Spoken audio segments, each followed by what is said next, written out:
Buenos días.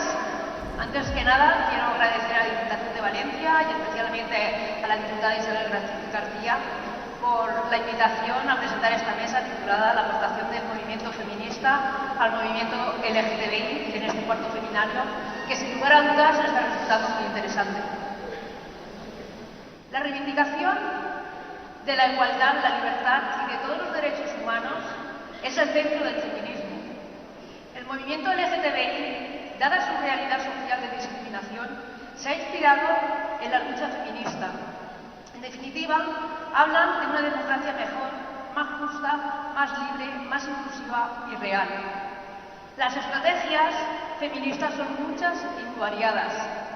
Por ejemplo, la existencia de organizaciones feministas, la creación de redes de apoyo y colaboración, la lucha y denuncia contra la violencia de mujeres, la lucha y denuncia de todos y cada uno de los obstáculos de patriarcales capitalistas que hacen perdurar la desigualdad y la discriminación de la mujer, la deconstrucción de lo normal, el aporte de la transversalidad y la interseccionalidad a la realidad y a las realidades existentes, entre otras, han sido clave y un ejemplo para el movimiento LGTBI. Como decía Benoît Toubrot, el feminismo nunca ha matado a nadie, el machismo mata cada día. El planteamiento del movimiento LGTBI camina en esta misma línea: ser gay, lesbiana, trans, bisexual, intersexual, no mata a nadie, la homofobia sí. No me quiero dejar las palabras de Carla Ronson, también muy significativas. El feminismo ha sido el primer movimiento político de crítica histórica a la familia y a la sociedad. Y por ello, en la actualidad hablamos de familias. Y el movimiento LGTBI puede hablar de diversidad familiar, haciendo las sociedades mejores y más felices. Sin más, paso a presentarles a Ramón Martínez y a Kika Fumero. Ramón Martínez nació en Madrid, doctor en Filología por la Universidad Complutense y máster en Gestión Cultural por la Universidad Carlos III. Como experto en literatura española y diversidad sexual y de género, ha publicado diferentes artículos de investigación e impartido numerosas conferencias. Recientemente ha publicado 2 monografías: La cultura de la homofobia y cómo acabar con ella, y Lo nuestro sí que es mundial, introducción a la historia del movimiento LGTBI en España.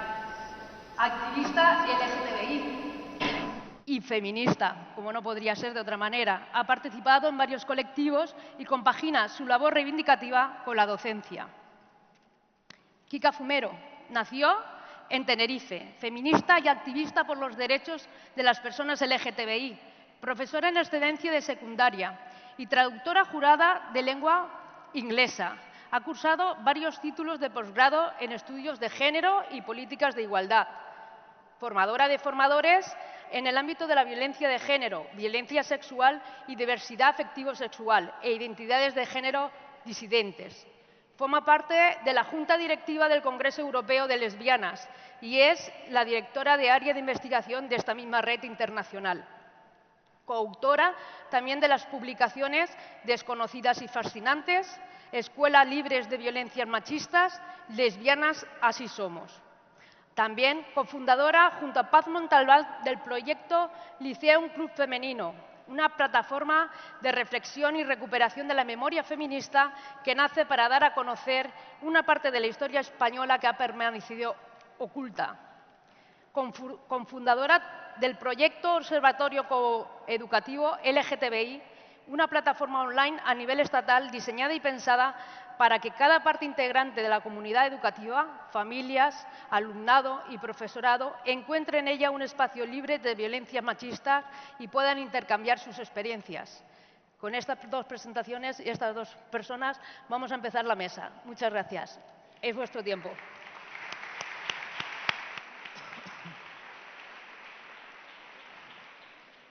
Empezaré yo diciendo, en primer lugar, que he de agradecer a todas el cariño de recibirnos aquí, que a mí. Es increíble ver a tantas mujeres activistas y tantos hombres comprometidos reunidos y reunidas en un mismo espacio. Muchísimas gracias por estar aquí. Es un favor que os deberé para siempre. Y en mi papel de historiador, en parte, quería decir sobre todo que nuestra historia activista como movimiento ahora llamado LGTB hemos tenido siempre una trayectoria pareja y dependiente casi siempre del feminismo. Ya cuando Olimpia de Gouges en el año 1792 pone la primera pica en Flandes, que se diría, y dice, aquí estamos nosotras, al mismo tiempo un pequeño grupo de protoactivistas libertinos intentaba que también se tuviera en cuenta el derecho de algunas personas a tener una sexualidad libre. Y en esa Revolución Francesa, que se dice en el chiste, fue donde empezó Cristo a padecer, porque empezamos a conseguir cosas, pero acto seguido vino la idea, tratada por Amelia Valcárcel muchas veces, de la misoginia romántica. Nos pasamos de listas, reivindicamos demasiado y al fin y al cabo lo único derecho que se reconoció fue el derecho al cadalso. Y ahí empezamos a padecer. Esa misoginia romántica rara vez se ha dicho que tiene mucho que ver en la conformación no solo del sujeto político del feminismo acto seguido, del sufragismo, sino también del primer movimiento proto-LGTB conocido a escala mundial en la Alemania que se empezaba a formar.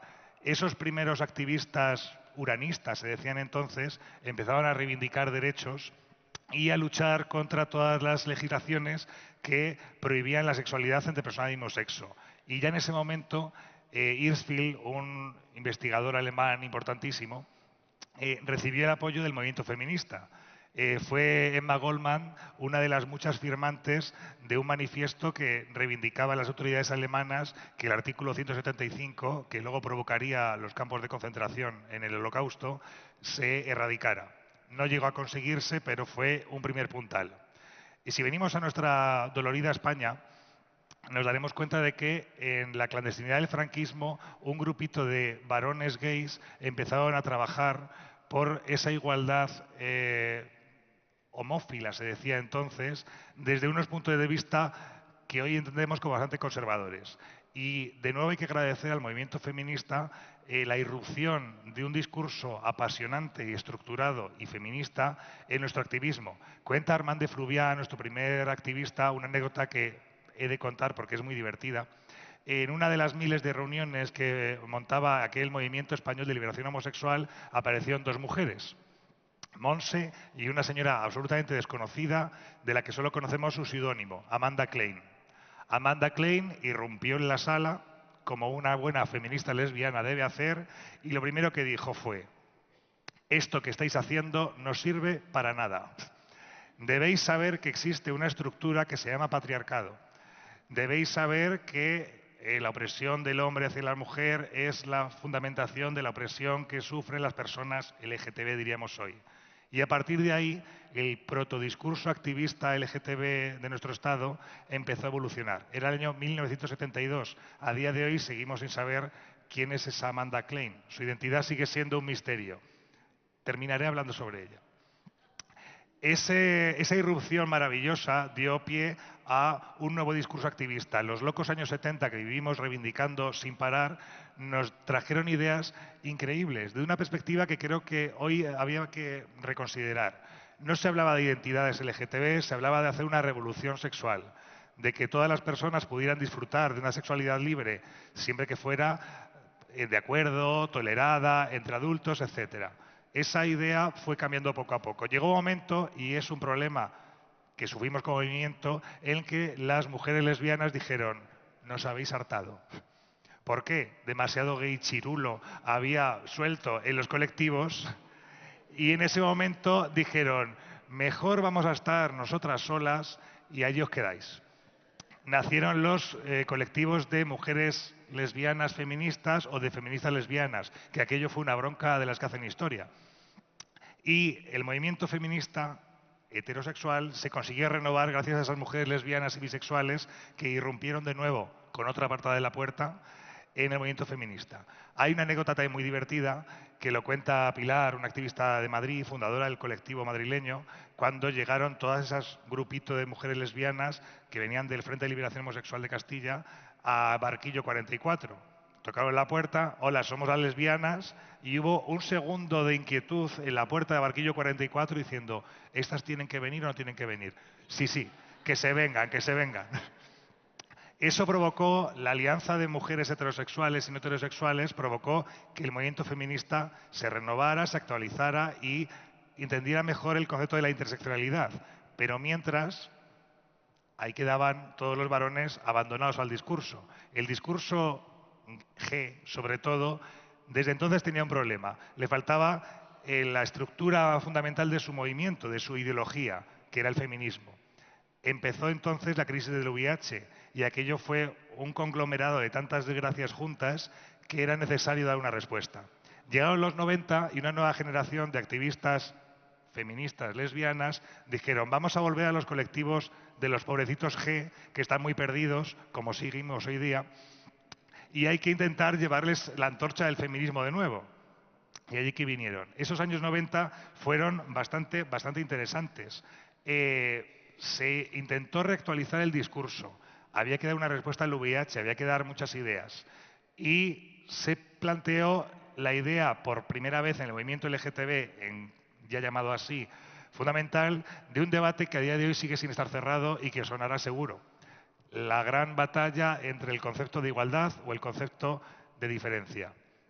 ¿Qué pasó? Aquel movimiento, lo dice Jordi Petit muchas veces, era un movimiento de urgencias. Había que ir corriendo a por la ley de parejas, había que ir corriendo a por el matrimonio igualitario, había que dar una respuesta urgente contra el SIDA, había que hacer tantas cosas que había muy poquito tiempo para sentarse a pensar. Cuando uno piensa en el concepto colectivo, yo como filólogo tengo que hacer estos análisis, lo siento mucho, colectivos son aquellas personas que leen juntas. El movimiento LGTB hace tiempo que nadie abre un libro, me temo, es algo interesante y digno de considerar, y eso ya de leer juntos es algo que se hizo momentáneamente, pero a partir de entonces se hizo una especie de ideología provisional, unas notas al pie en un post-it, lo suelo decir yo, y dijeron, entre ellos mi maestro Pedro Cerolo, bueno, hagamos una cosa, hay que luchar por el matrimonio igualitario, es un objetivo prioritario y muy necesario. Sigamos adelante a partir de esto y ya vamos viendo. Salió bien, en parte salió bien. Se aunaba una política identitaria que nos afrontaba como minoría desde un discurso de la diferencia con la incomprensible estrategia discursiva de los derechos humanos que abogaba por un discurso que no fuera de la diferencia, sino de la igualdad. Yo a día de hoy no tengo muy claro cómo pudo salir bien tal amalgama monstruosa y quimérica, pero salió bien. Conseguimos a lo largo de 20 años convencer a la población de que hacía falta esa reforma del Código Civil que permitía a la gente contraer matrimonio con alguien de su mismo sexo. Fue posible porque hubo una estrategia que duró 2 décadas. Ahora vengo sobre ello de nuevo. ¿Qué ocurre desde entonces? Tenemos problemas. ¿El ahora qué?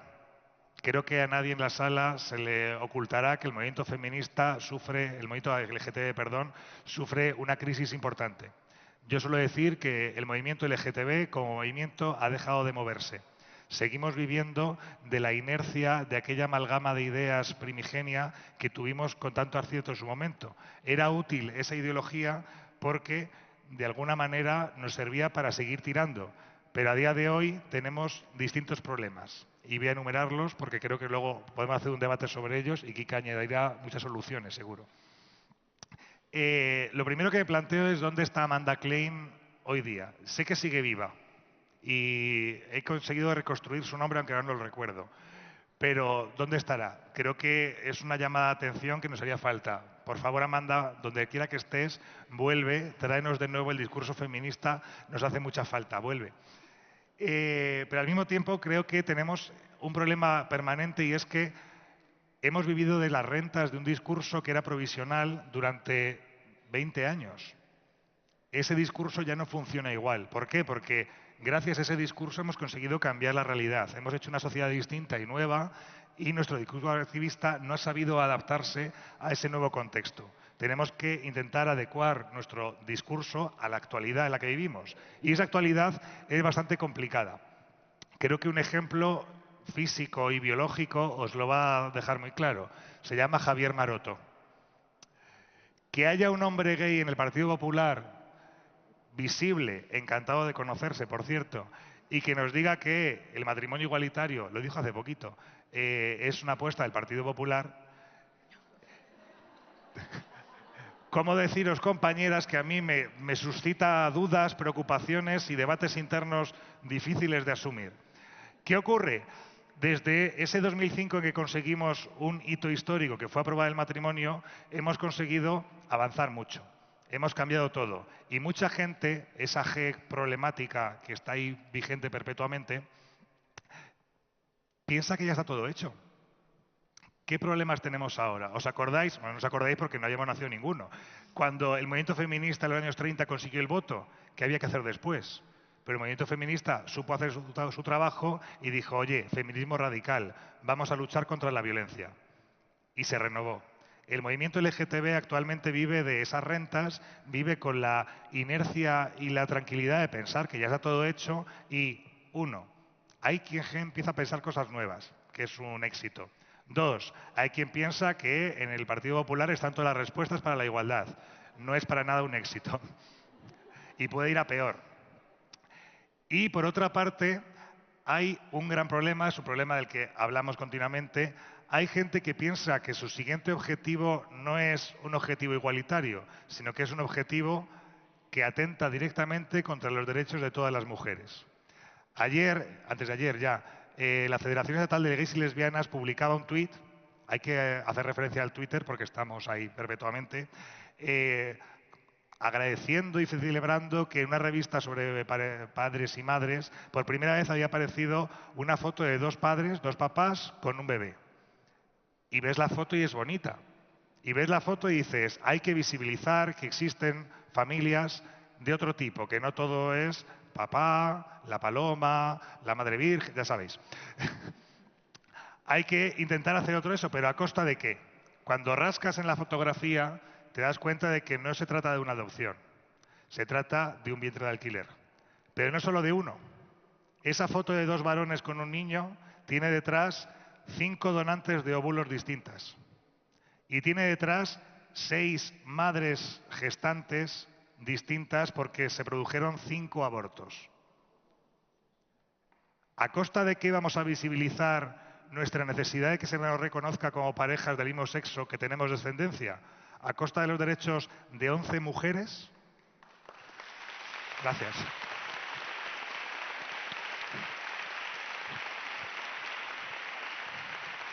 Vale.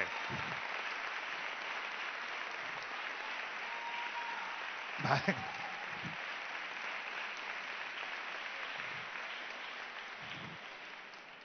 Muchas gracias, pero hay que seguir. Y al mismo tiempo, en todo este proceso, tenemos problemas, los acabo de decir, mencionar algunos, y tenemos una nueva horda de activistas que llega. Y que llega un momento en el que el feminismo también tiene un problema. Ahora mismo ya no hay, bueno, hay un feminismo y lo tenemos todas claro, pero hay feminismos. Es posible coger de cada cajita de feminismo lo que mejor te convenga, llamarte feminista y decir que tu discurso LGTB es feminista. ¿Por qué? Porque has cogido esto que te convenía y has hecho un pastiche incomprensible que es muy productivo, viene muy bien, pero no sirve para nada en absoluto. Hay que reforzar desde el movimiento LGTB, darle fuerza al movimiento feminista para que siga trabajando, porque de ese discurso bebemos todo nuestro movimiento. Porque esos nuevos activistas tienen que tener un feminismo claro y evidente y útil y eficiente para seguir avanzando. Segundo, porque no entiendo mi letra. ¿Puedo llegar a presidente de gobierno ahora mismo? Sí. Tenemos un problema y es que en este follón discursivo seguimos haciendo cosas. Tenemos una devoción por la acción increíble. No paramos de hacer cosas, no paramos. Seguimos manifestaciones, concentraciones, carteles, llamadas de atención, todo. Pero no nos paramos a pensar en qué estamos haciendo. Humberto Eco llama a esta devoción, dice que esta devoción de la acción por la acción es una de las cuestiones uno de los síntomas que indican un refortalecimiento del totalitarismo. No planeamos las acciones, las hacemos. Hay mucha gente que dice que hay que actuar como pollo sin cabeza, pero es que actuar como pollo sin cabeza solo te lleva al matadero. Hay que pensar en para qué hacemos cada cosa, cuál es el objetivo de cada acción, a quién hay que tocar, a qué puerta vamos a llamar para que reforme la realidad que necesitamos. ¿Y qué necesitamos? Eso, una teoría de la acción, una ideología que nos diga claramente cómo actuar, cuándo actuar y de qué manera. Para hacerla bien necesitamos, por favor, cuanto antes, como movimiento LGTB, una clarificación ideológica de nuestros objetivos y principios. Esa crisis de los años 90 en que pensábamos igualdad o diferencia o las dos o ninguna, quizá haya llegado el momento de retomarla y volver a decir, paremos un año. Un año. Ahora que se cumplen 50 años de la revuelta de Stonewall, quizás sea un buen momento para sentarnos a pensar y decir si queremos que el futuro sea un futuro de diferentes o sea un futuro de iguales. En eso también tenemos un aliado evidente, el feminismo radical. Y gracias al feminismo radical podemos pensar, gracias a esa ideología que apuntaló Simone de Beauvoir y han desarrollado tantas y tantas feministas, tenemos un montón de ideas que sacar adelante. Podemos llegar a pensar de esa forma radical cómo un varón llega a ser gay. Porque no se nace gay, se llega a serlo. No se nace lesbiana, se llega a serlo. ¿Qué ha hecho la humanidad? Y cito parafraseando a Simone de Beauvoir, ¿qué ha hecho la humanidad de todas esas personas que no sienten de acuerdo a la norma y no expresan su género de acuerdo a la norma? ¿Qué ha hecho con ellas? Porque analizándolo lo sabremos. Yo últimamente empiezo a cuestionar la propia idea de las categorías conceptuales de orientación sexual e identidad de género. Porque esas categorías naturalizan una diferenciación que habría que tener en cuenta si es necesaria o es contraproducente. Hay que tener en cuenta incluso, y por eso lo decía antes, de esa libertad que tenemos, que últimamente disfrutamos de una relativa autonomía heterodesignada. Somos muy libres cuando nos dejan. Hago una metáfora habitualmente muy cruda, pero creo que es evidente. Estamos celebrando el Yom Kippur entrando a la cámara de gas. Nos dejan hacer un orgullo al que tenemos que invitar sí o sí a las mismas personas que durante años nos han dicho que no tenemos derecho a casarnos. ¿Qué clase de autonomía de movimiento es esa en que hay que pedir permiso ni perdón?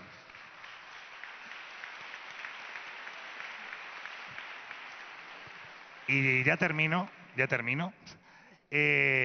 Necesitamos una clarificación ideológica y una clarificación retórica. Hace tanto tiempo que no se nos entiende que yo no sé cómo la gente sigue viendo las manifestaciones. Lo sé, hay hombres desnudos, es una cosa evidente. Pero la retórica tiene que ir más allá de la exhibición de los cuerpos. Hay que explicar nuestras ideas para que sean compartidas. Tenemos razón no porque seamos divertidos, sino porque tenemos razón. Esa retórica, vale, gracias, tiene que ser reanalizada y tiene que ser clara. Tenemos que dejar de enfrentarnos al adversario y hablar hacia la audiencia. Y esa audiencia, que es mayoría, darle el sentido y las razones que necesitamos para seguir avanzando.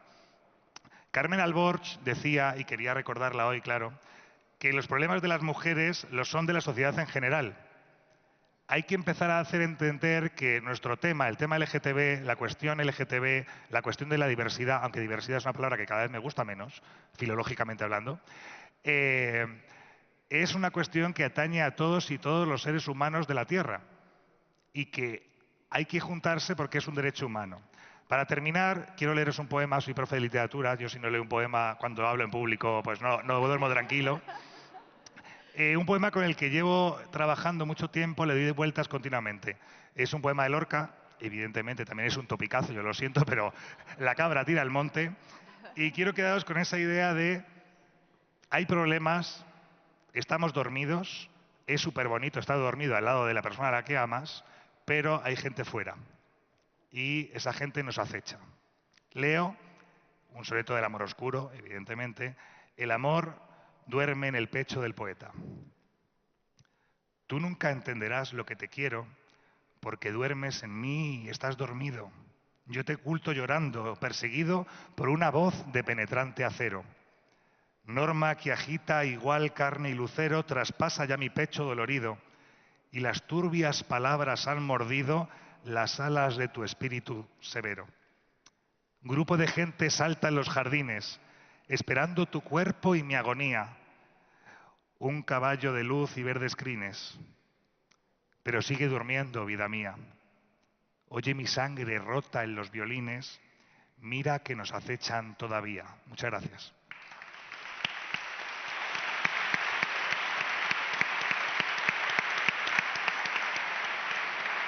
artística.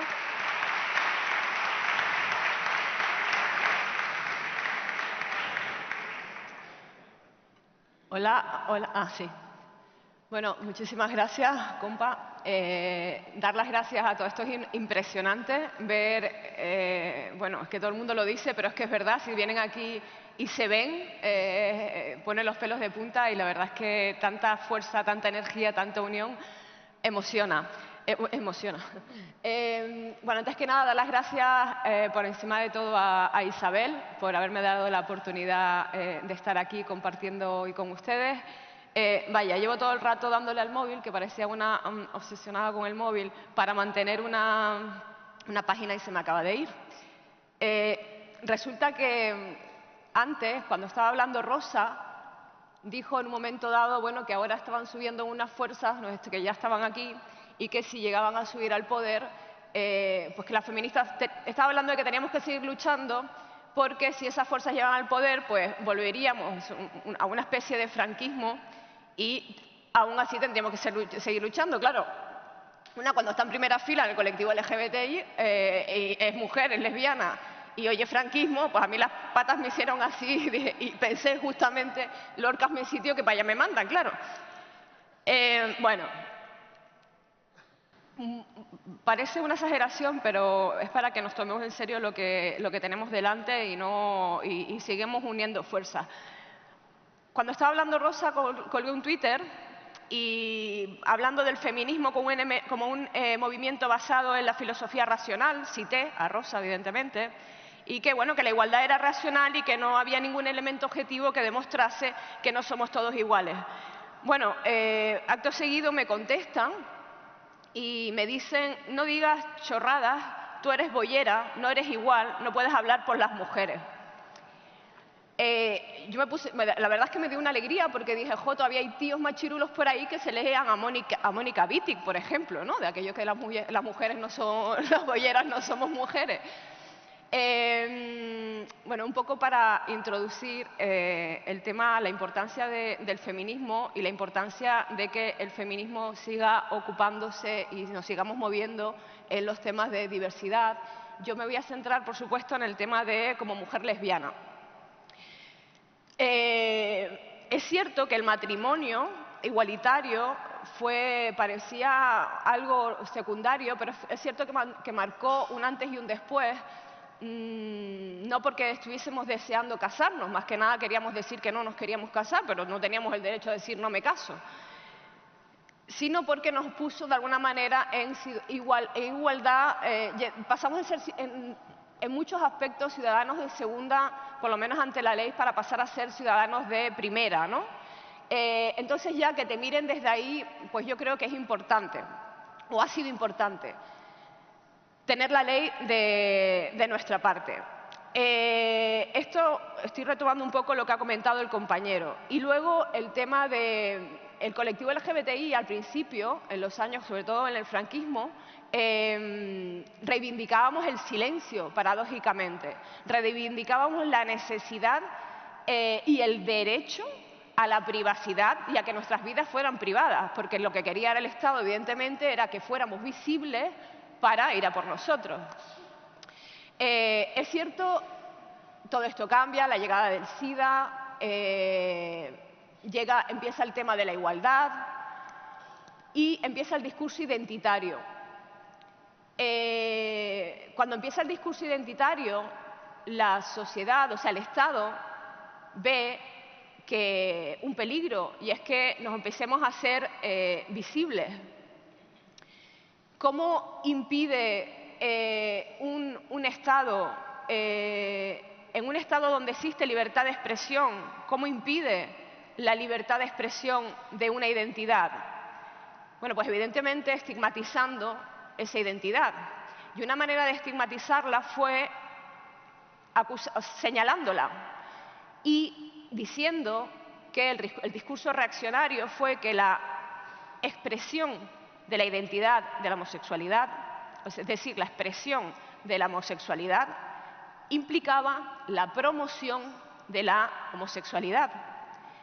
De ahí me podría poner también con el refranero que tenemos de pues, que si hay niños no, mira a ver si, en fin, todo el miedo a que se promocione y se pegue la homosexualidad. Ya les digo yo que no se pega porque me pegué, bueno, pues toda mi vida, mis padres están vivos, ellos me juran y me perjuran que son heterosexuales, he convivido con ellos y no se ha pegado nada. Digo yo que la homosexualidad sea igual. Hablando de este tema, de esta reacción, de este discurso, de esta resistencia, discurso reaccionario contra la identidad homosexual, es lo que llamamos, porque todavía hoy existe eso, todavía hoy vivimos. Yo voy a intentar aterrizar, como diría Donna Haraway, y al conocimiento situado y a la experiencia del día a día. Todavía hoy existe, y ese miedo de que la expresión homosexual sea igual a la promoción de la homosexualidad es lo que llamamos el armario social. El armario no es nuestro. Yo nunca me he metido en ningún armario. A mí me han metido, a nosotros nos han metido en un armario. Yo no salgo de un armario porque me haya metido dentro. Es la sociedad, es el sistema que me mete dentro. ¿Y cómo? Porque todo, absolutamente todo, se presupone heterosexual a menos que se demuestre lo contrario.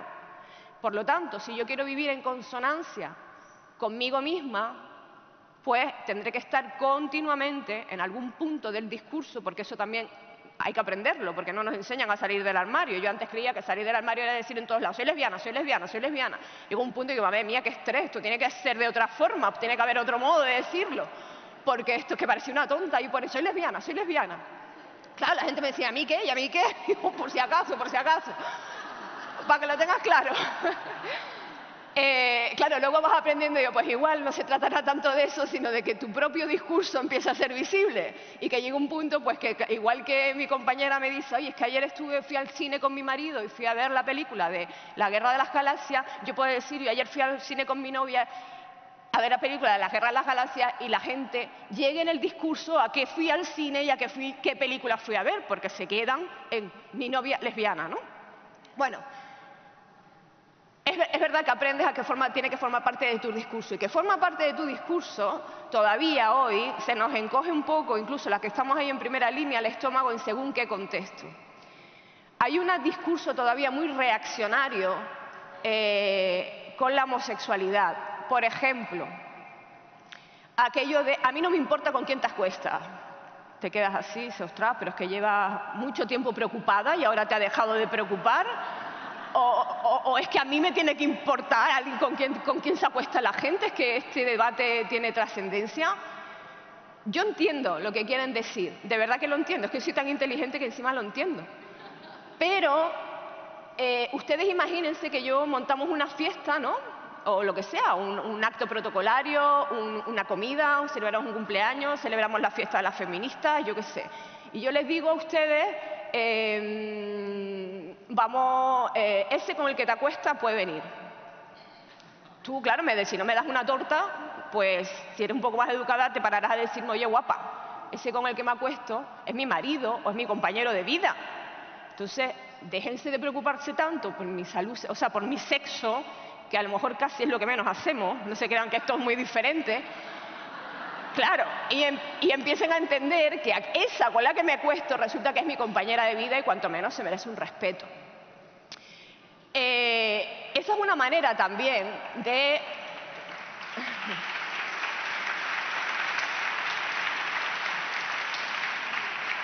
Esa es una manera también de intentar decir, vale, ya sabemos que eres lesbiana, ya está. Si empezamos a verbalizarlo realmente como es y a integrarlo en nuestro propio discurso, será una manera también de empezar a romper barreras y empezar a romper esa heterosexualidad obligatoria. Que diría nuestra querida Adrienne Rich. Hablo de esto porque es importante desde un punto de vista feminista. Miren, voy a lanzar también una lanza a favor del movimiento, no, del colectivo LGBT. ¿Qué me ha aportado a mí el colectivo L? O sea, las mujeres lesbianas que han vivido en mi entorno. El colectivo L, cuando yo tenía, porque yo estuve enferma hasta los 16 años. Los 16 años, un buen día, un buen 17 de mayo, yo me levanté y ya no estaba enferma. Era el 17 de mayo de 1990. Oigan, así de la noche a la mañana me curé. ¿Qué pasó? Pues no pasó nada más que la Organización Mundial de la Salud decidió que la homosexualidad la retiraban como enfermedad mental. Y yo ese día, oye tú, me levanté tan sana. Unas secuelas que me duraron bastantes años, todo se ha dicho, pero bueno, ahí estamos lidiando. En ese entonces tenía 16 años, imagínense, 17, 18, 19, pues la convalecencia fue larga, no se vayan a creer que esto fue de la noche, no. La enfermedad de la noche a la mañana, la convalecencia casi que a veces hasta pienso que la arrastro. Bueno, en esa época existían esos guetos, esos que llaman guetos, esos sitios donde tenías que tocar el timbre para entrar y allí no había más que lesbianas. Ese colectivo lésbico, esa comunidad de lesbianas, a mí, a ver si lo digo sin emocionarme, porque estamos hoy con estos días con las emociones, a mí lo que me aportó fue el calor de una familia.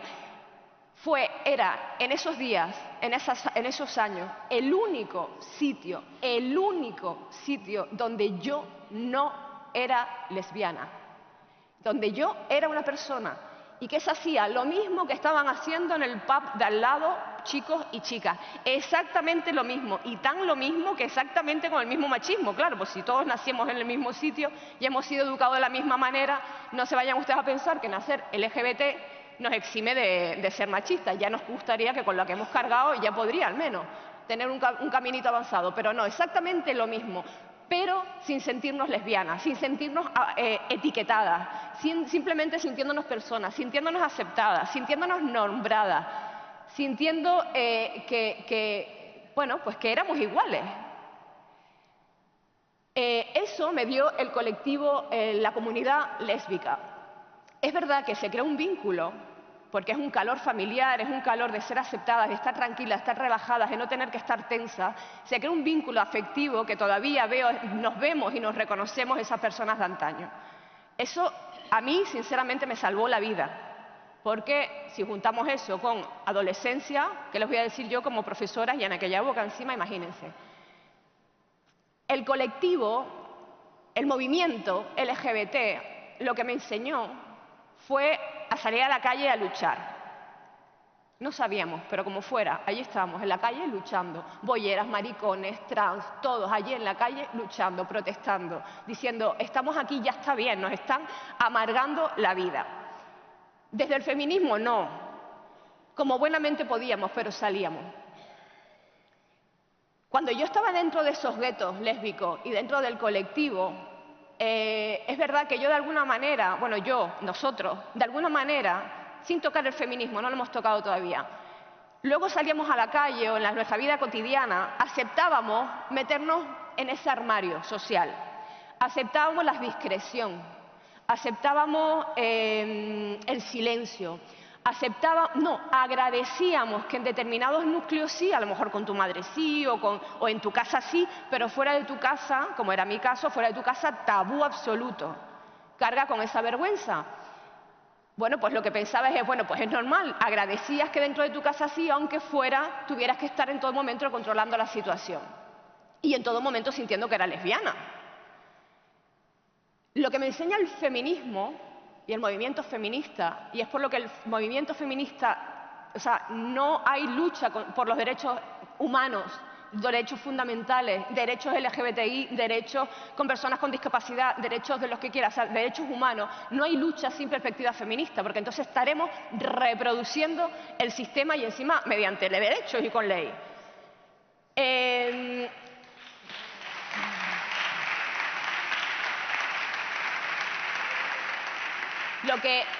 Lo que ha hecho el feminismo es lo mismo que me ha hecho a mí como mujer. Todas tenemos y todos un patriarca interior que nos corre por las venas, que nos han educado en ello, que nos los hemos comido con papas, como decimos en mi tierra. Y el feminismo lo que me ha hecho es hacer un ejercicio de autocrítica, de autoanálisis. Y me ha enseñado a mirarme al espejo y a reconocerme. Porque claro, dice el feminismo, ¿cómo vas a pretender tú que el mundo te reconozca si tú no te reconoces? ¿Cómo vas a pretender tú transformar el mundo si tú no te transformas a ti misma primero? Y de eso las mujeres sabemos mucho, las mujeres feministas sabemos mucho, seamos como seamos.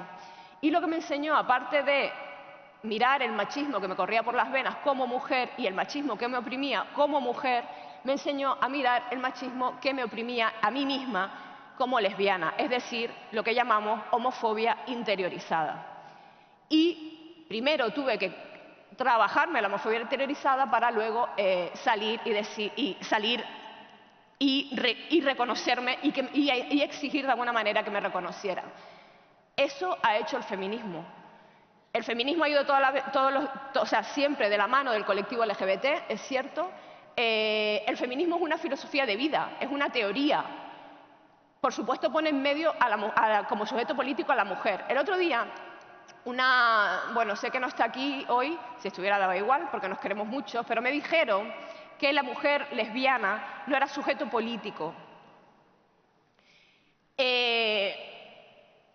Yo creo que la mujer lesbiana es mujer, por lo tanto tiene que ser sujeto político, así como es sujeto político la mujer con discapacidad. Pero es que las lesbianas somos mujeres y tenemos discapacidad.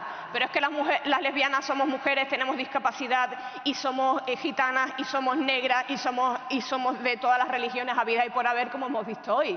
Es que la mujer lesbiana tiene que ser sujeto político, es que es sujeto político, no es que tenga que ser sujeto político. Y es cierto que dentro del colectivo, como mi compañero ya ha dicho, es un colectivo machista, por lo tanto, porque la G está ahí, no se vayan a creer que nosotras nos salvamos de los hombres. Claro, la G está ahí, han sido educados como hemos sido educados todas, ellos se relacionan entre ellos un mundo muy masculino y por lo tanto sumamente patriarcal. Y ahí también hay un trabajo de deconstrucción que muchos afortunadamente están haciendo y estamos en el mismo camino. Aquí la prueba, aquí hay varios. Se me fue lo que estaba diciendo. La lesbiana como sujeto político. Hace un año llevamos a cabo, con una compañera, Marta Fernández Herraiz y yo, un estudio porque nos preguntamos datos sobre lesbianas. ¿Dónde hay datos sobre lesbianas? Queremos saber cómo somos. Qué osadas, o sea, como si fuera una lesbiana, cómo somos. Y nos lanzamos a ello. Hicimos un tanteo, hicimos una encuesta, la lanzamos. Por supuesto, todo sin presupuesto, sin ayudas institucionales, todo entre las plataformas lésbicas o LGBT que nos ayudaron a distribuirlo y nosotras pues echando horas. En menos de 12 horas tuvimos más de 1000 respuestas. No porque nosotras fuéramos guay y estupendas y maravillosas, que también, sí, claro, sino por la necesidad que había de que alguien se centrara en nosotras y nos hiciera protagonistas de algo. En esa encuesta, en el análisis de ese estudio, salieron cifras como que más del 65% de las lesbianas no estaban no estaban visibilizadas en el trabajo. No estar visibilizadas en el trabajo no es entrar en tu oficina e ir diciendo soy lesbiana, soy lesbiana. No, eso ya hemos aprendido que no. No estar visibilizada en el trabajo supone que tu pareja se pone enferma y tú no coges la baja o no vas a acompañarla. Supone que si te casas un sábado y un domingo, como tengo yo amigas así por todos lados, para que en tu trabajo no sepan que te casas con una mujer y no se levante la liebre. Y por lo tanto, no coges los 15 días de que te corresponde. Es decir, ser visible o ser invisible implica no tener derecho. Ser visible implica, por tanto, hacerte con esos derechos. Por lo tanto, la visibilidad en todos los aspectos es sumamente importante. La visibilidad, es que si no hay visibilidad nos están quitando derechos fundamentales, nos están quitando derechos en el día a día. Implica, por ejemplo, cómo la persona que nos hizo el análisis de la encuesta, porque nosotros teníamos un Excel que valía millones, pero no teníamos ni idea de cómo manejarlo, Es una directora de un banco, del banco mayor que hay ahora mismo en este país, directora del Departamento de Estadística. Ella es licenciada en Matemáticas, experta en Estadística. Ella nos hizo voluntariamente el análisis de ese estudio. En los agradecimientos del libro que tienen ahí fuera, se llama Lesbianas así somos, porque el estudio se llamaba ¿Cómo somos las mujeres lesbianas?, un título bastante osado, pero también se explica. En los agradecimientos no pudimos poner su nombre. Esta mujer está casada con su mujer y tiene un niño y una niña con su mujer. Y en el despacho, de su despacho como directora, tiene la foto de su hijo y de su hija. Y nadie, absolutamente nadie, sabe que está casada con una mujer porque sabe a ciencia cierta que no va a poder promocionar, si lo dice, y sabe que le van a hacer la vida imposible en esos estadios. Estamos hablando de banca, estamos hablando de directiva, estamos hablando de unos estamentos que incluso para ser mujer y llegar ahí ya cuesta bastante. Si encima eres lesbiana, apaga y vámonos. A ver si me queda algo, seguro que sí. He hablado del armario social. Miren, estoy haciendo ahora la tesis sobre, cómo no, como profesora, sobre chicas, adolescentes de 12 a 18 años que aman y desean a otras alumnas, que aman y desean a otras alumnas. Yo soy profe, soy activista, me conocen en mi mundo, que es la educación, y por lo tanto el acceso a esas chicas debería ser relativamente fácil, ¿no? Yo creí que iba a ser un camino de rosa. Pues no. El acceso, y encima contando con profesores que eran aliados. El acceso a esas chicas, tuve que montar todo un sistema para llegar a ellas, porque ¿cómo iban a decir que había una encuesta para chicas lesbianas o bisexuales? Y digo, hija, pues diciendo las chicas lesbianas y bisexuales, hay una profesora que está haciendo un estudio de investigación para su tesis, bla, bla, bla, bla, bla, pones mi nombre allí, que contacte conmigo. Pues claro, no, porque entonces iban a ser señaladas y no sabían la que se podían montar y a qué iban a exponer a esas alumnas. Es que solo eso, digo, es que yo no sé para qué sigo adelante, solo eso ya es la tesis. Claro. O sea, el acceso a ella es una tesis, ya la segunda la haré después. No puede ser que yo todavía vaya a centros y las alumnas se acerquen a mí y me digan, profe, soy como tú. Que a mí siempre digo, uy, espero que un poquito mejor, hija, porque como sea como yo. Claro, o sea, ustedes imagínense que un alumno o una alumna se acerca, yo no sé si aquí hay personas heterosexuales en la sala, pero supongamos que hubiera, se acercan ustedes y le dicen, profe, soy como tú, simplemente porque me gustan los chicos, una alumna, porque, o sea, esa es la falta de referente tan inmensa que tenemos. Mire, si a nosotros somos góticos y nos vestimos como góticos y somos de una tribu urbana específica en la que hay poco, tenemos una necesidad inmensa de encontrar a alguien que piense como nosotros, que le guste la misma música, los mismos colores, con quien hablar de estética, de música, de cultura, de lo que nos va. Porque si no, nos sentiremos extraterrestres. Así sí lo ven, ¿verdad?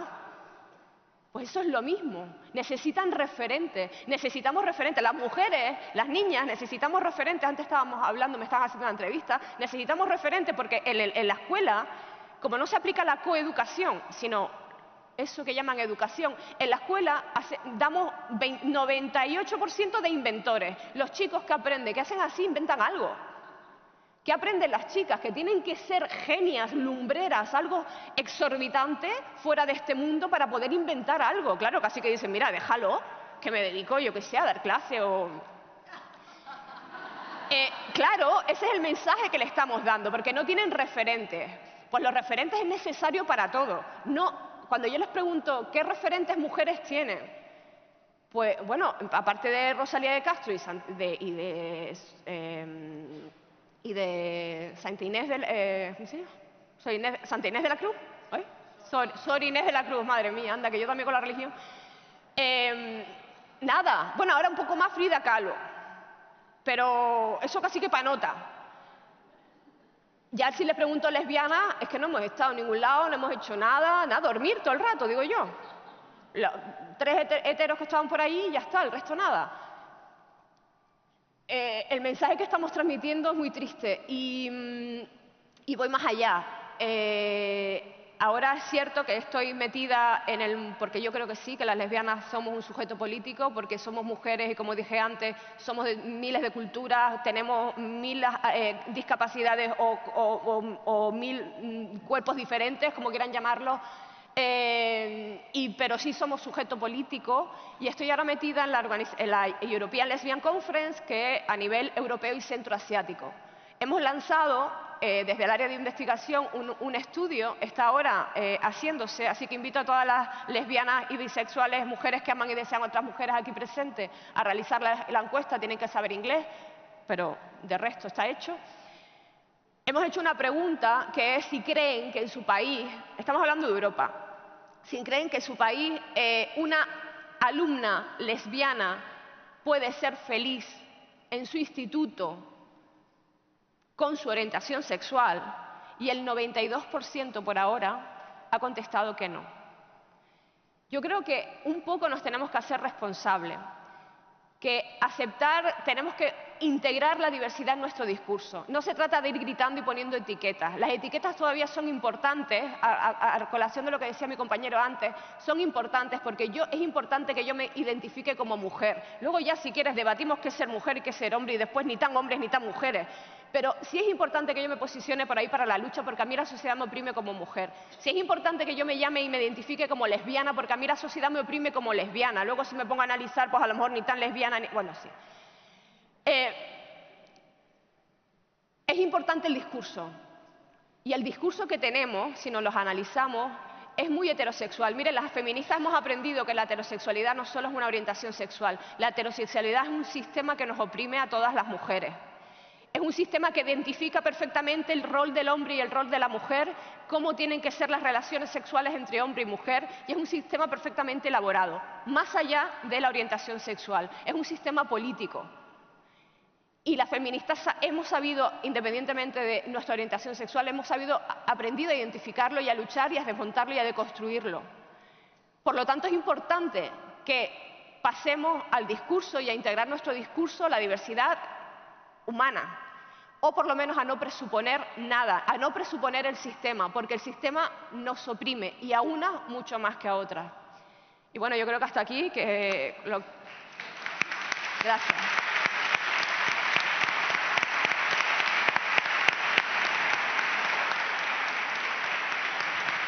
Muy bien.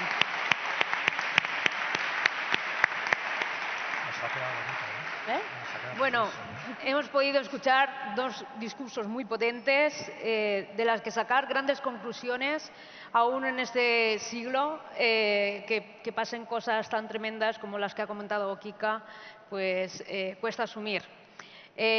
Yo quiero destacar quizás dos necesidades más que conclusiones de sus discursos.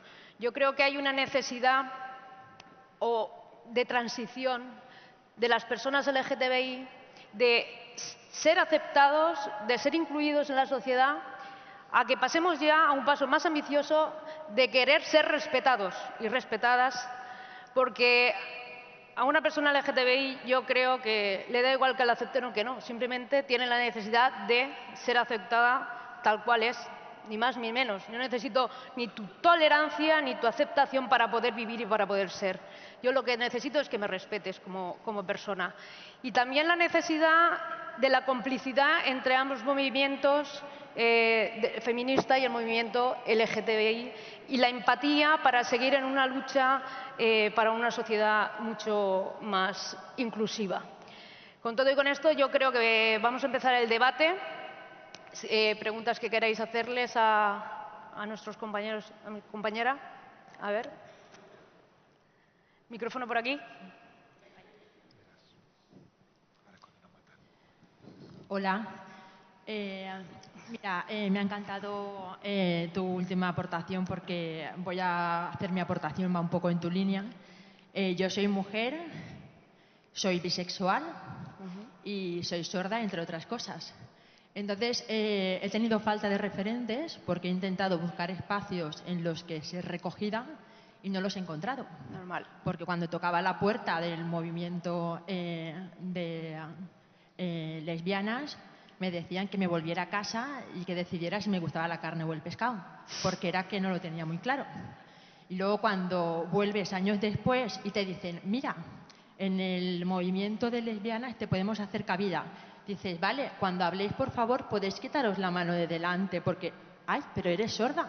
Pues entonces tenemos un movimiento de sordos dentro del movimiento de lesbianas, tienen intérprete de lengua de signos, digo, pero es que en mi casa lucharon tanto porque no se me notara, por meterme en el armario de es normal, tal, que no sé lengua de signos. Ostras, ¿y qué hacemos contigo?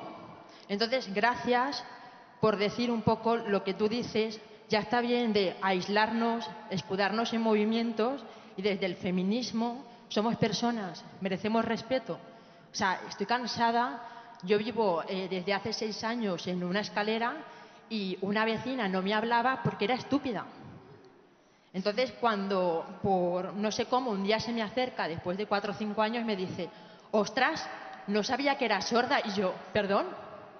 Dice, es que, como varias veces te dije, baja, baja, y tú no me hacías caso, decía, ¿esta qué se ha creído? Digo, ¿y qué quieres que haga? Dice, no sé, dilo. Entonces, cuando tú decías, soy lesbiana, o sea, yo había antes, cuando tuve que hacer la revolución en mi casa de decir, gracias, voy a empezar a visibilizar mi discapacidad, porque todo el mundo se piensa que me falta un tornillo, pues vas contándole a todo el mundo, al del bar cuando pides algo, mira, perdona, es que no te estoy entendiendo porque estás leyendo para ti. Entonces te cansas de pedir permiso, te cansas de seguir, de sentirte de segunda, te cansas. Entonces, por favor, vamos a cargarnos las etiquetas, vamos a decir que somos personas que merecemos respeto y dejemos de presuponer. Porque ¿cuántas veces te dicen, pero llevas audífonos, ¿qué más quieres? Perdona, deja de presuponer. O sea, soy una mujer y aunque sea una mujer como tú y como tú, tengo mis necesidades como mujer y como persona. Entonces, gracias por vuestras aportaciones, yo hago la mía, porque un poco estoy hasta el moño que en los tiempos que vivimos, pues se nos prejuzgue a todos, se nos etiquete, entonces vamos a ir todos a una. Muy bien. Muchas gracias. Muchas gracias a ti por tu aportación.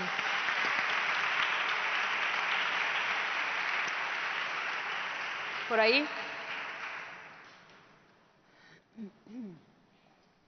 Hola, buenos días. Daros las gracias en primer lugar a ti, Isabel, porque has sido muy genial a la hora de presentar a Kika y a Ramón. Gracias. Y por supuesto, daros las gracias a Ramón y a Kika porque habéis estado geniales. ¿Por qué? Porque estáis en un feminario que os declaráis feministas y que las feministas hemos tenido el privilegio de estar con vosotros y que nos contéis cosas, ¿sabéis? Y eso es muy importante. Yo os voy a contar una cosa que igual no sabéis. Yo soy de la UGT y la primera organización que tuvo un acuerdo con vuestra organización de colaboración fue la UGT y colgó vuestra bandera en la calle Hortaleza en la sede, ¿te acuerdas? Y hemos participado en vuestras manifestaciones, que a mí, os voy a contar una anécdota que os riáis. Un imbécil de mierda, porque no podía ser otra cosa, me estaba haciendo la rosca. Y un sábado estaba en vuestra manifestación y entonces el tío pensó, hostia, esta es lesbiana, ya no me busco más. Digo, pues anda y que le den, porque no me merecía, ni yo quiero un tío tan imbécil como ese, vaya, por el hecho de estar en vuestra manifestación, que está muchas veces. Quitando de esa anécdota, que es muy importante y es maravillosa, deciros dos cosas, si os parece bien y si no también. Yo soy así. Mira, Kika, has hecho una radiografía tan real de lo que le pasa a una mujer lesbiana que no hay nada que decirte que no. Es que lo has hecho genial. Y tienes una cosa en tu contra. Sois una organización muy grande, muy diversa, con muchos hombres que son también machistas. Y el machismo también se nota ahí dentro. Ramón, has dicho una verdad como un templo.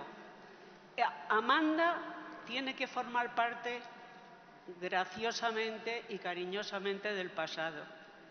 Ahora te tienes que buscar a otra feminista que se llame hasta otro nombre, porque no vale repeticiones, no. Otra feminista que te guíe. ¿Sabes por qué? Porque las grandes organizaciones, nuestros mensajes caducan al tiempo.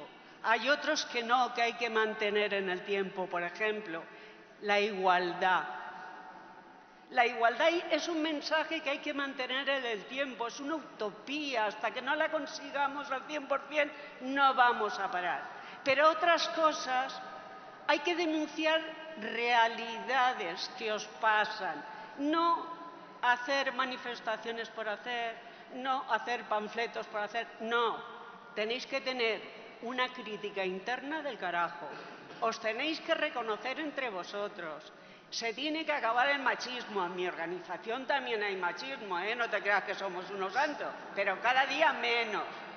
Y entonces así se os reconocerá más esta sociedad que es un poco inculta, que la tenéis que perdonar, pero que poco a poco esto se va a conseguir. Y vosotros sois muy valientes y muy sabios. Y ahora os quiero preguntar una cosa que no has sabido. Gracias.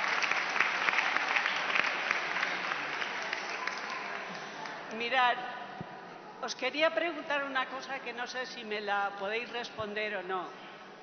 Yo pertenezco a una comisión de personas mayores de la Comunidad Valenciana, que pertenece a la Generalitat Valenciana, somos dependientes de ellos. Entonces nos ha llegado, por medio de una persona, que tenéis grandes problemas a la hora de haceros mayores, de que os atiendan correctamente en la seguridad social, en los hospitales, a la hora de recibir un salario social, a la hora de ir a una residencia, todas esas cosas tan normales de la vida que nos pasa a todos.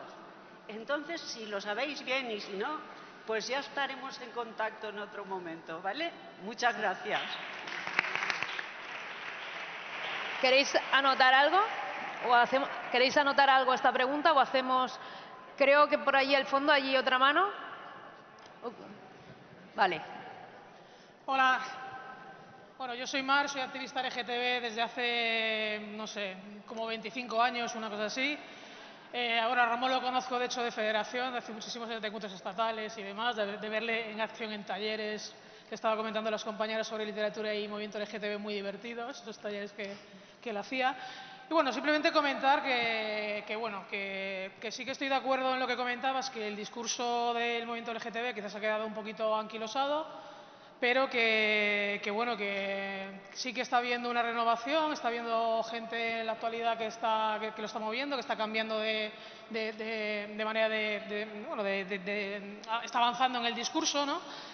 Pero que quizás lo fundamental sea romper con el patriarcado, o sea, despatriarcalizar los colectivos, ¿no? Porque ahora mismo las estructuras que hay dentro de los colectivos son bastante patriarcales y es posiblemente lo básico y fundamental, ¿no? Conseguir despatriarcalizar los colectivos.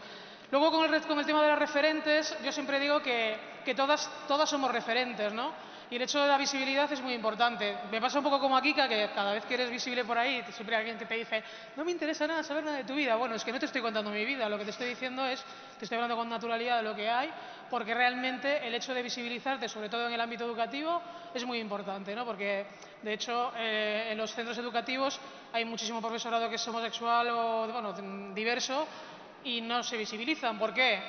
Porque, claro, decimos, ¿por qué no se visibilizan? Pues porque realmente luego pueden sufrir homofobia por parte del alumnado, de compañeras, de compañeros. O sea, eso es una realidad también que está ahí, ¿no?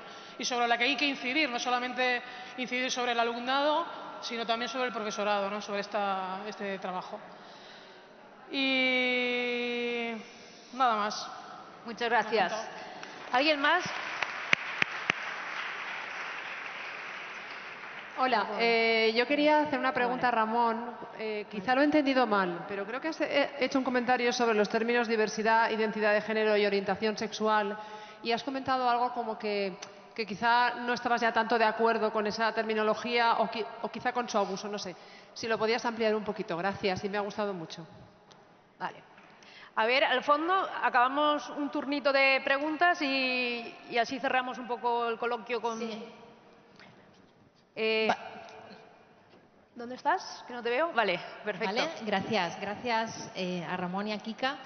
Bueno, como hay que contestar a dos, voy a intentar centrarme, cosa que me va a costar mucho. Con el tema de la conceptualización, como lo vais a aclarar, perfecto. Mirad, yo trabajo en políticas de igualdad y siempre decimos que la igualdad es transversal y que el término transversal nos cuesta mucho de entender. Yo ya me estoy dejando de esto y directamente digo que lo que es transversal es el machismo. El machismo es lo transversal. La igualdad todavía no lo es. Y cuando entendemos que el machismo lógicamente es transversal, lo que hizo el feminismo desde mi orientación como lesbiana, yo no sé si nací lesbiana o me construí, no lo sé, el caso es que lo soy, ¿no? No sé, de hecho es que tampoco me interesa mucho descubrirlo a estas fechas. Pero sí que me permití, o sea, cuando aparece el feminismo en mi vida es cuando me di cuenta de que el machismo es transversal, porque los movimientos LGTB en los que nunca conseguía entrar y tener un activismo era precisamente porque eran muy machistas. A fecha de hoy siguen sin representarme. Claro, cuando tienes 20 años esto no lo tienes conceptualizado, lo empiezas a conceptualizar más adelante. Ahora que ya tengo una cierta edad y creo que ya empiezo a dilucidar un poco de la conceptualización, simplemente decir que con mi L no. No quiero que los activistas y los colectivos LGTB utilicen la L de lesbiana para reivindicar cosas que ya el compañero ha dicho, como vientres de alquiler o como prostitución. No quiero que con mi L se haga.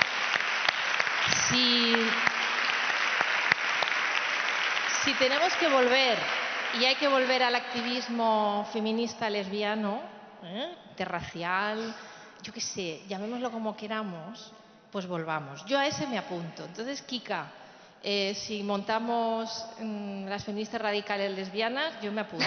Ya, hoy mismo de aquí salimos. No quiero alargarme más. Como mujer lesbiana, lógicamente, he sufrido muchísimas cosas. Podríamos escribir libros y libros de anécdotas, incluso divertidas. Pero yo normalmente, si me tengo que definir, porque a veces siempre te piden que te definas, yo me defino como la lesbiana más heterosexual que podáis conocer. Me casé, tengo 3 hijos, que los tuve antes de poderme casar.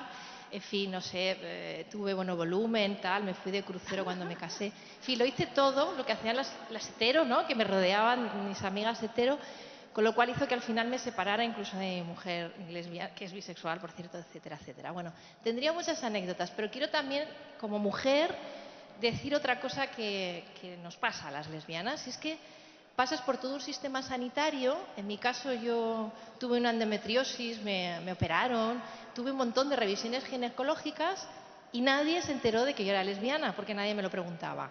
Pero sí que me decían, ay señora, ahora usted verá qué relaciones satisfactorias va a tener con su marido, le va a ir todo mucho mejor. Todo esto, de esto puedo contar 1000, pero nadie se preocupó de saber si realmente... Pues bueno, yo tenía relaciones sexuales con un hombre o con una mujer. Da igual, los protocolos hoy en día sé que están, pero no se desarrollan. El tema de la violencia médica en las mujeres lesbianas es terrorífico. Y es un tema que también me gustaría que tocarais. Gracias. A ver, Isabel. La última pregunta. A ver, os lo voy a poner un poco complicado porque como no os habéis querido mojar con un tema, ¿no? os vais a mojar. A ver, bueno, tengo dos preguntas o dos pensamientos, ¿no? El primero, me gustaría que hablaseis del movimiento queer, ¿no? Me gustaría que hablaseis del movimiento queer. Va.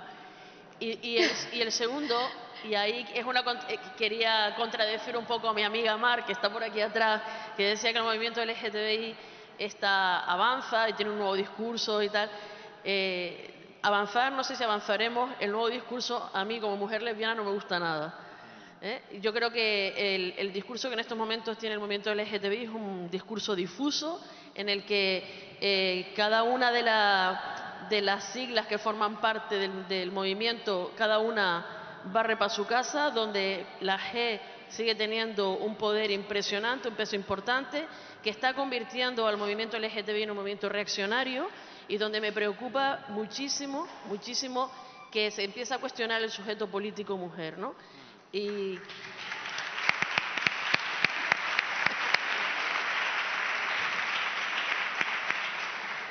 ya para acabar, Kika, ¿cuándo vamos a crear el partido feminista lésbico ese?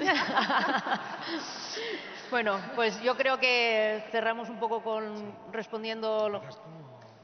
Vale. Empiezo yo y la última palabra es la tuya. ¿Sí? Sí. Siempre digo de empezar yo para que la última palabra que se escuche sea de una mujer, porque estamos en el feminario. Entonces, me parece importante, Kika. Y luego rapidito, además. Hay un montón de preguntas y yo creo que estaríamos aquí horas y horas, si tuviéramos que hablar de lo queer sobre todo, y es complicado, pero a grandes rasgos. El tema de mayores es una cosa muy concreta. Hay cada vez más trabajo en el tema, empieza a analizarse. La Fundación 26 de diciembre en Madrid ha abierto una residencia, o está a punto de abrir una residencia específica, y también eso es un debate. Hay que hacer una residencia específica para mayores LGTB como medida paliativa y provisional hasta que se pueda garantizar que a la gente de nuestra quinta, que nos va a tocar a todos y a todas, podamos ir a cualquier tipo de residencia. El objetivo yo creo que es que todo el mundo pueda ir a cualquier residencia y estar bien. Pero hasta que lleguemos no vamos a dejar a los mayores en la calle. Es una cosa paliativa. La terminología. Yo soy filólogo de formación. Me puedo estar a pasar la tarde hablando de palabras. El concepto de identidad de género es debatido ampliamente. Es un problema teórico importante. Lo ha dicho ya Isabel. La idea del sujeto político mujer está en juego ahí. Es un follón en el que no puedo meterme porque no tenemos tiempo. Pero creo que estas ideas conceptuales de orientación y identidad de género lo que hacen, y ahora voy a hablar sobre ello, es naturalizar, esencializar una diferenciación que es más allá que una diferencia. Todo el mundo es distinto, todos tenemos... Por eso, tú tienes el pelo largo y yo lo tengo corto. El problema nace cuando una diferencia tan absurda como una genitalidad determinada, fijaos, sirve como punto de sujeción de todo un discurso milenario de dominación. El problema es ese, cómo una diferencia se sobresignifica, se connota, por ser filológicamente adecuado, y adquiere una importancia. Y creo que orientación sexual y identidad de género lo que hacen es, bueno, está la diferencia ahí, trabajemos con ella. No, vayamos más allá, cuestionemos. Diversidad no me gusta porque etimológicamente implica que hay gente que se aparta del verso, de una norma. Cada vez me gusta menos la idea de diversidad porque cuando hablamos de políticas de diversidad, en el fondo siempre no estamos cuestionando, creo yo, el referente absoluto, que es el hombre blanco, heterosexual, bla, bla, bla, bla, bla, José María Aznar, ya sabéis. O sea, es el referente. Cuando hablamos de diversidad, creo que damos por sentado que hay un verso y que antes había perversos y ahora hay diversos, porque queda más bonito. Cada vez me gusta más hablar en términos de Hannah Arendt de pluralidad. Cuando hablas de pluralidad no haces referencia ninguna a quién es el referente. Todos están al mismo nivel, todos son plurales. Y creo que pluralidad sexual y de género puede ser un trabajo mucho más, un comienzo. ¿Qué ocurre? Referentes, vale, gracias.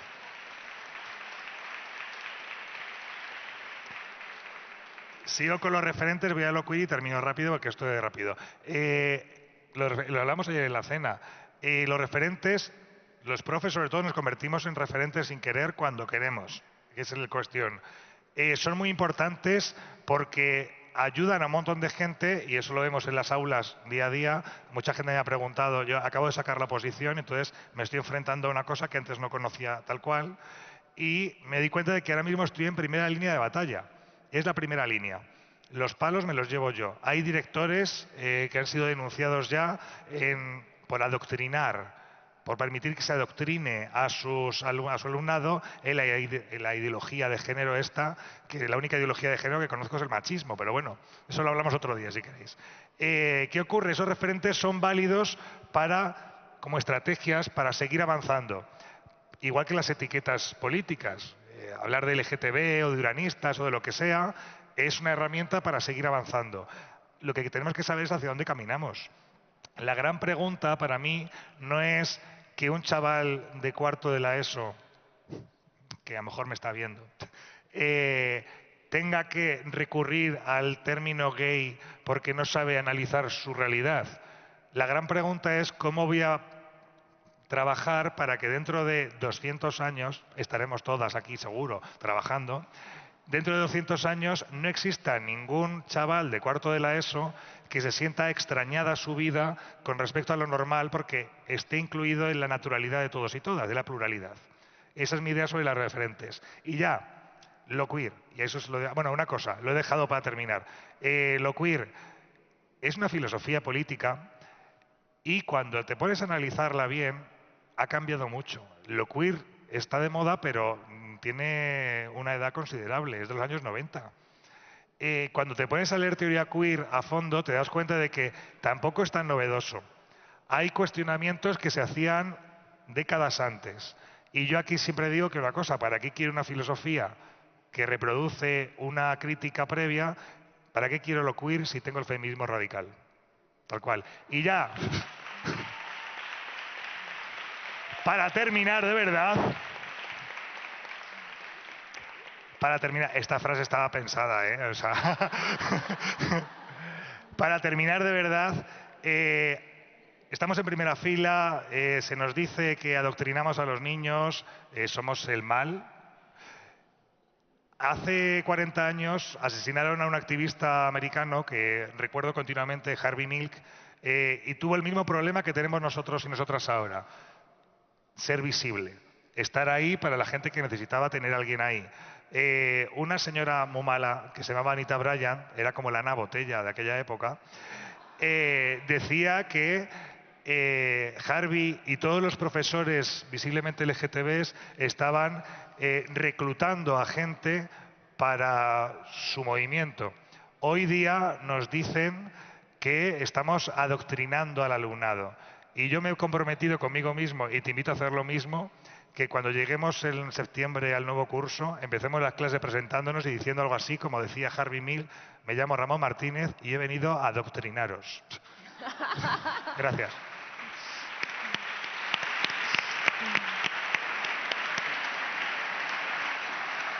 Bueno, ¿se me escucha? Sí. A ver, en cuanto al tema de mayores LGBT, pues es un problema que a mí hace ya unos años que empieza a preocuparme en primera persona, porque y es algo que afortunadamente hoy con los medios y por haber llegado a donde hemos llegado y por estar donde estamos empezando a tomar medidas, se están pudiendo poner medidas efectivas. Medidas efectivas es como aquel pub que yo tocaba el timbre para poder entrar y ser persona, pues ahora tenemos residencia LGBT para poder entrar, tocar, entrar y ser personas, es decir, y seguir manteniendo la identidad y y la personalidad tal cual somos. ¿Por qué?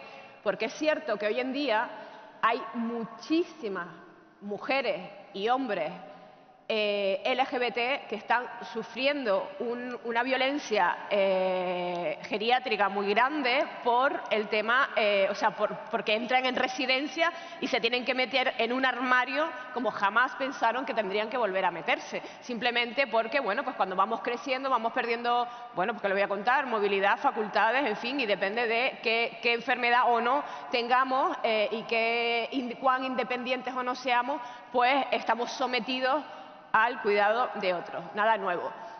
Es cierto que ahora hay residencias, en Barcelona hay una, en Madrid hay otra. Nos estamos organizando, esto se comenta y esto ya se está haciendo, de hacer comunidades y vivir juntas y poner todas la pensión para que alguien nos cuide. O sea, alternativas hay y se están llevando a cabo. Esperemos que, bueno, pues cuando nos llegue a nosotros la hora, es decir, pues no sé, de aquí a cuántos años, 20, 30, 40, no sé, bueno, no, 15. Bueno, esperemos en cualquier caso que cuando nos llegue a nosotros, que es ya inminente, en esta década, en estos años, se pueda conseguir o haber conseguido algo en este sentido. esto con respecto a lo de mayores, con respecto a la conceptualización, ya lo comentaste, con respecto a la teoría queer. La teoría queer no es nada novedosa. La teoría queer para mí es una teoría hoy por hoy arcaica. Para mí es una teoría peligrosa. ¿Por qué? No porque tenga crítica, bueno, que sí, que las tengo y las puedo tener, pero no me meto con la teoría queer en sí misma, es que no entro ni en eso. Antes he dicho que si yo me pongo en primera fila y me identifico como mujer es porque a mí me están oprimiendo como mujer. Si me identifico como lesbiana es porque a mí la sociedad me oprime por ser lesbiana. Por lo tanto, la teoría queer me difumina. Y eso conviene al sistema. Que en un momento... Que en un momento dado, en un futuro, ojalá sea muy próximo, se pueda vivir la teoría queer. Oye, o sea, estaré recibiéndola con los brazos abiertos, pero yo creo que hoy por hoy es un discurso muy peligroso. Miren, fíjense hasta qué punto la mujer lesbiana es un sujeto político, que la mujer lesbiana es la única mujer que le dice al hombre: yo a ti jamás en la vida te voy a amar y jamás en la vida te voy a desear. Además, voy a ser libre y voy a formar una familia sin ti. O sea, tela, ¿eh? Tela.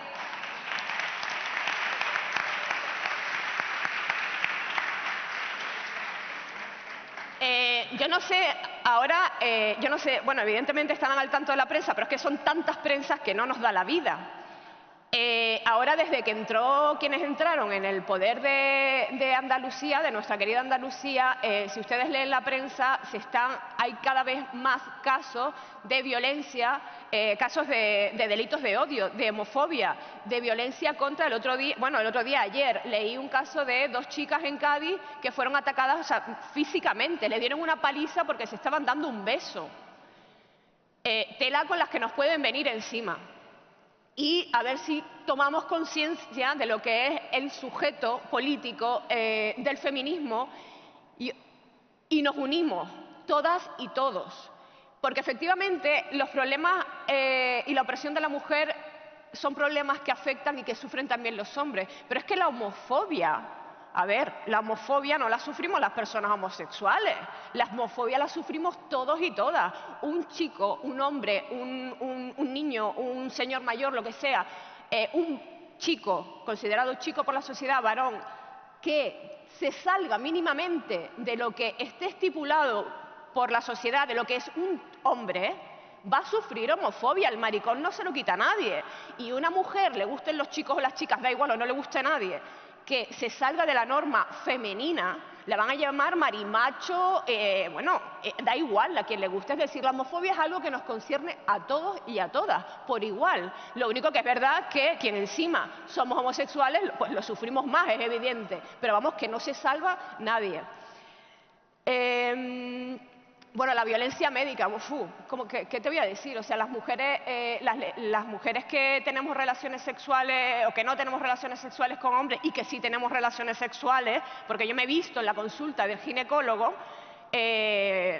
preguntándome: ¿tienes relaciones sexuales asiduamente? Sí. ¿Usas protección? No. ¿Piensas que puedes estar embarazada? No. ¿Pero tienes relaciones sexuales asiduamente? Sí. Digo, vamos, no se le ocurre preguntarme: ¿ha sido usted operada y le han quitado el útero, por ejemplo? ¿No? Yo qué sé. Dentro de su heterosexualidad cabría esa pregunta también. Y bueno, ya lo de lesbiana pa' nota, ¿no? Y es verdad que ocultamos y sobre todo con la ginecología. Eso es otro de los datos que están saliendo en este estudio a nivel europeo que estamos haciendo con las mujeres. No, ocultamos nuestra orientación sexual a los médicos y en especial en ginecología. O sea, estamos atentando contra nuestra propia vida. Y eso deberían de ponerlo sobre la mesa el personal médico. Eso es responsabilidad del personal médico, es responsabilidad de la medicina, a velar y más sabiendo lo que hay, velar por atender a la diversidad del paciente que tiene delante. ¿Qué tipo de relaciones? Porque vamos, que no todo también es blanco-negro o homosexual o hetero. O sea, ¿qué tipo de relaciones? Todo el tipo de relaciones sexuales que hay. Que si nos salimos de la norma es que, vamos, que no decimos nada. Y por lo tanto ahí se pueden pegar en la rueda como cual hámster. Yo no sé si se han enterado, hace poco, en la próxima conferencia europea de lesbianas va a tener lugar en abril, del 12 al 14 de abril, en Kiev, en Ucrania, y va a venir la viuda de Marielle Franco. Yo no sé si ustedes se acuerdan de Marielle Franco. Marielle Franco hace casi un año, todavía no hace un año, es una mujer que nació en las favelas, una mujer lesbiana, una mujer lesbiana negra, una mujer lesbiana negra que nació en las favelas y política, y una mujer lesbiana negra que nació en las favelas política, que es diputada en el estado en Brasil. Pues salió de una reunión y la asesinaron. Le dieron un tiro en la cabeza a ella y al chofer.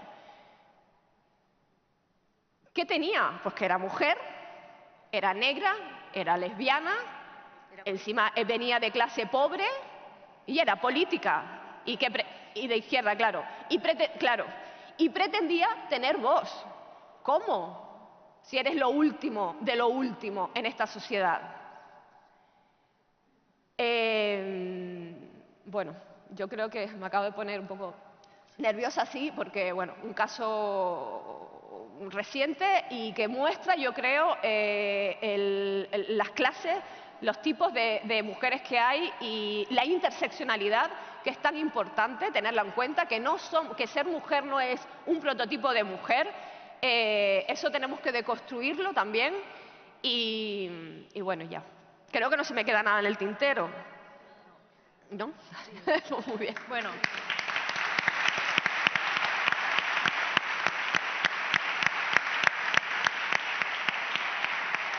Bueno, muchas gracias, Ramón, Kika, por vuestro discurso, por vuestra pasión a la hora de contarlo, las aportaciones que yo creo que son muy necesarias aún en esta sociedad. Muchas gracias, porque es verdad lo que ha dicho Kika, esto es impresionante ver aquí a 1000 personas y a la vez es emotivo porque se nota el calor, se nota la empatía y la complicidad. Yo me quedo para cerrar con esta mesa con una de las últimas cosas que has dicho en tu discurso sobre que la unión, yo creo que es lo que hace la fuerza. Y yo creo que en realidad es verdad que estos problemas nos atribuyen a todos y a todas, que si no directamente, indirectamente, y que la lucha tiene que ser con esa unión. Muchas gracias y seguimos esta tarde.